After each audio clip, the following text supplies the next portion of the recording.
Hey guys, subscribe for daily content, and if you're shopping for gear, make sure you check out the description for the newest items at some of the very best online retailers. There's also links for some of the items that I personally recommend. Thanks! What's going on YouTube? Metal Complex here, and today I've got another short little unboxing video to share with you guys. This is an interesting one. So Urban EDC Supply reached out to me, and by the way, I'll have this linked in the description so that you can go and check it out if you want to. But Urban EDC Supply reached out and said, we have a knife that was created in collaboration between us and John Demko, which is Andrew Demko's brother. I thought that was pretty interesting. I've got a few questions about it. Hopefully they'll be answered when I open it up. But as of right now, in my time, right, in your time, might be available. But in my time, it just says that it's coming soon. So there's not a lot of details. But I did want to get this opened up and get everybody a chance to look at it, and as well as myself. This is going to go back to Urban EDC Supply. It does not. It's not going to stay with me, so I don't get to keep it. But I do appreciate Urban EDC sending it in so that I can take a look. Thanks to my patrons for supporting me. What do we have here? We have the Castellan, which I guess means Guardian of the Castle. Interesting. I don't think it's a huge... Yeah, it's not a huge knife. But we have the dragon scale texturing here. Very, very interesting. Sometimes I like dragon scale texturing, and sometimes I don't. This looks less like a fish scale, which is when I don't like it, and more like dragon scales, I guess, right? So maybe almost like little, like serrations, right? Very simple construction. We do have right and left-handed. I've never seen a filler tab that was mounted horizontally, but that's cool. It makes sense for the way that they do the pocket clip. Extremely Demko-style clip, which I love, right? Starting up here, tapering down, and then coming back up. That sort of spoon shape, very cool. Then we have a flipper and a super accessible thumb or finger hole there on the knife itself. I do not know what these are going to cost. My main question is, who is making these?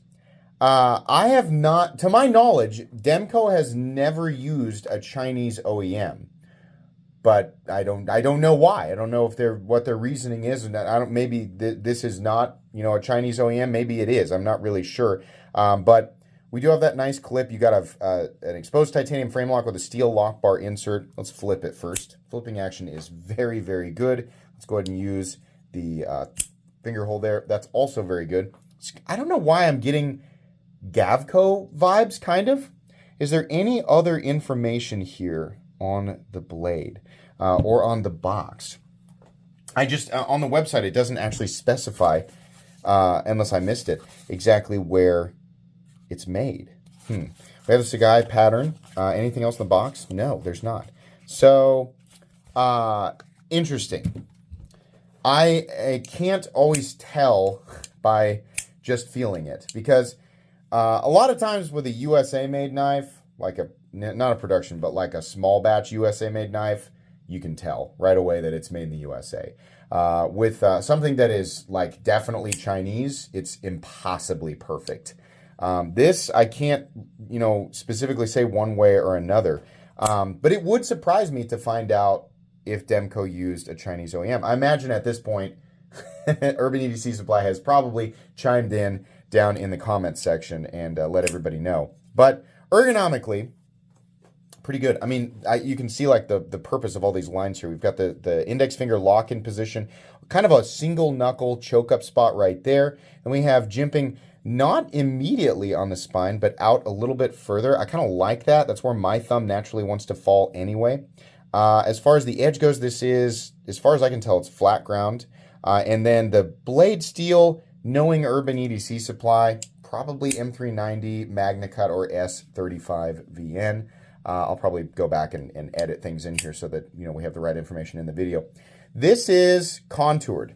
So those are expensive machines, and we don't typically see contouring from, American production knives that are made out of titanium. Same with Taiwanese production knives. We do see it sometimes. So that makes me think maybe it's a Chinese OEM, but I don't know. We have nice big, what looks to be T8 screws across the board.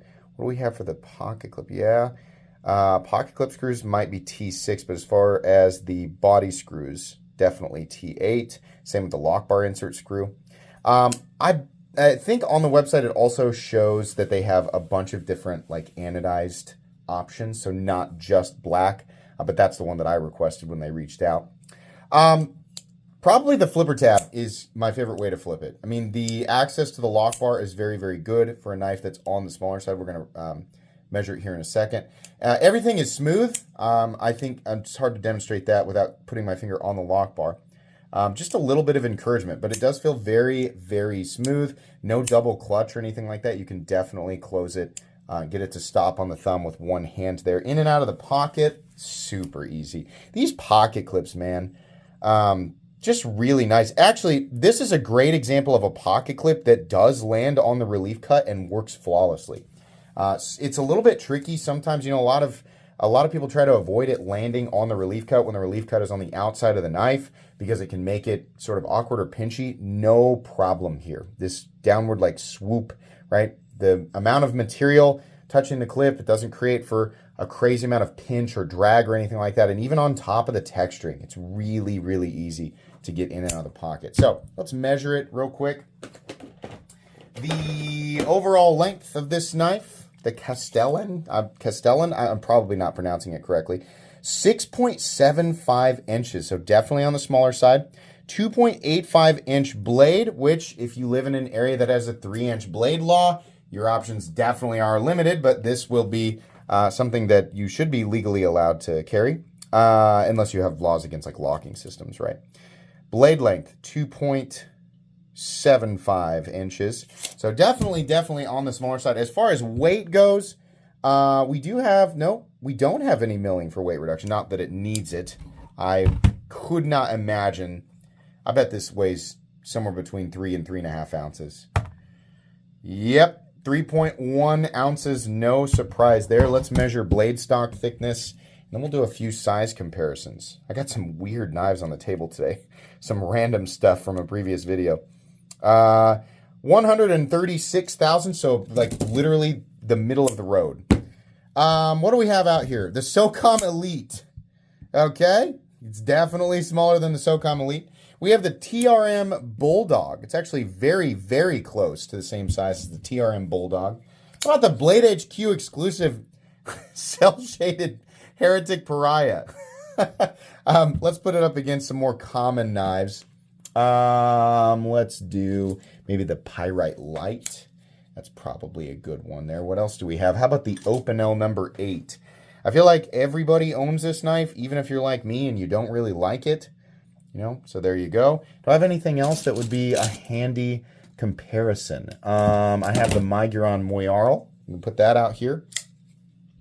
And I also have the Vosteed Raccoon sitting right over here, as well as the Vosteed Porcupine. And that will probably do it. So, anyways, very interesting, bizarre. Very curious to find out what the blade steel is and who the OEM is. But that's going to be it for today. I will link this down in the description, please. Because by the time you're watching this, the information will be there. But in my time, it's not. Okay, I don't have to explain it again. Please make sure to follow me on Instagram at metal_complex. If you enjoyed this video, leave a like. If you'd like to check out my other content, I do, of course, have lots of videos of knives that are either expensive or inexpensive that I do or don't like, so check those out. And if you enjoy all my content, go ahead and click on the Metal Complex logo right there and subscribe because there's definitely more coming. Thanks again for watching, everybody, and have a great day.